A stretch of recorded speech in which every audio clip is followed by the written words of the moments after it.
Okay, so now we're going to look at the BCB cooking set that comes with the bag. Also part of the equipment are the fire cells or fuel cells that come with this. And what we'll do is show you how you can set this up and light it so that you can cook yourself a brew while you're on the move.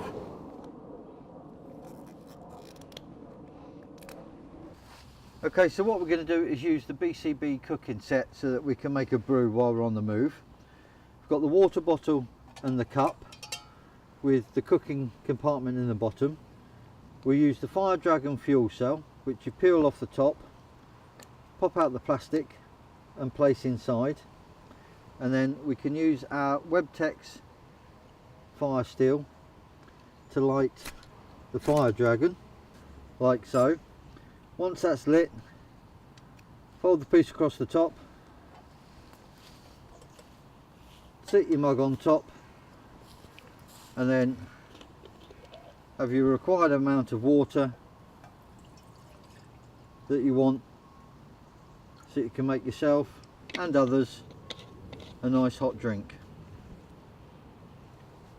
So what I'm going to do now, while our BCB is cooking away and making us some nice hot water for our brew, we're going to look at another option. And this time we're going to be using wood for an open fire. We're going to upgrade to the Pathfinder cooking set from the BCB one, and we're going to show you how we do it on an open fire. What we're going to do is, again, use the Webtex. The sparks on this Webtex come off at around 3000 degrees, so they can set fire to nearly anything. We're using cotton wool, but you can use things like thistle seed heads, bulrushes, birch bark, all sorts of things, and we'll do that in a video at a later date. For now, I'm going to light our cotton wool. So what we've done is we've ignited our tinder, and what we're looking at now is the kindling, and we've got matchstick sized pieces of kindling, and we use it in both hands, put it over the fire, but we don't press it down because we want air to get in a crisscross pattern. And what we're doing now is we're listening for the pieces of wood to start catching fire, and when they start to crackle you'll hear it, and you can see the wind blowing the flames through, so make sure you can move it to get onto the flames. And if you listen carefully, you can now start to hear the crackling, and that's that wood starting to catch fire.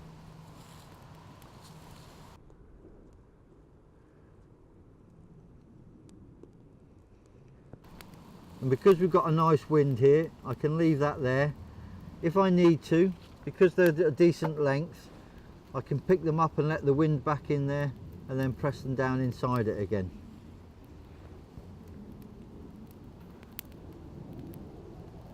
That's going to give us a good base for our open fire. Once we've got that going, we can then move on to pencil size thickness pieces of wood, and as you can hear, when they crack nicely it means they're nice and dry. And what I can do is lay those, once this is caught, into a crisscross pattern across the fire.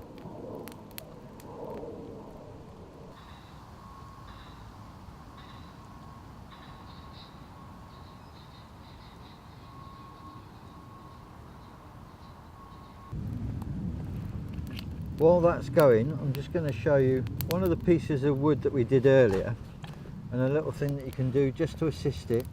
It's what we call feather sticking, and what we want to do is assist it. So what we do, we run the knife down to create little curls. This is particularly good if the wood is damp.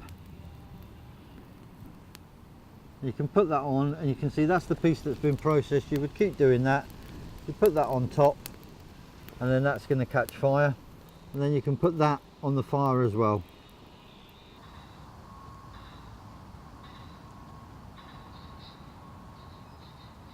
Let me give that a puff.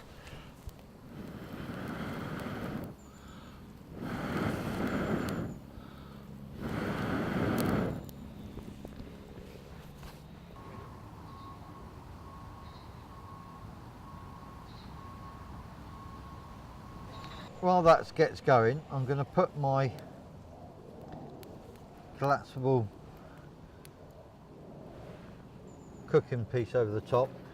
Okay, so with the Pathfinder we've got the water bottle, the cup and the solid fuel part at the bottom, and we've also got a lid. Quite simply, you can fill this up and it can sit quite comfortably on your container, on your stand, to boil water over a solid fuel fire. Or, as I said, you've got this part, you can put your solid fuel fire cell in here, light that up, and the cup sits on top again for you to boil your water that way. And that's just an upgrade option that you could also use.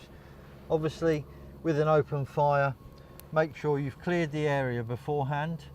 Once the fire is extinguished, make sure you put the fire out properly, which is something we'll go through at a later date on another video. Okay, with regard to open fires, obviously always make sure you're doing an open fire in an area where that's permissible. We've done it here, and what we've done is we've cleared the area first, we've got our fire going, we've kept it as small as we need it to be. We don't need a massive fire to boil a cup of water. When we've finished, we make sure it's extinguished properly, we clear away the mess, the area is completely cooled down, and then we put back everything that we've moved away so we leave no trace whatsoever. We'll go through full fire safety, how to set up, light and extinguish a fire in a future video. But for now, just remember, leave no trace.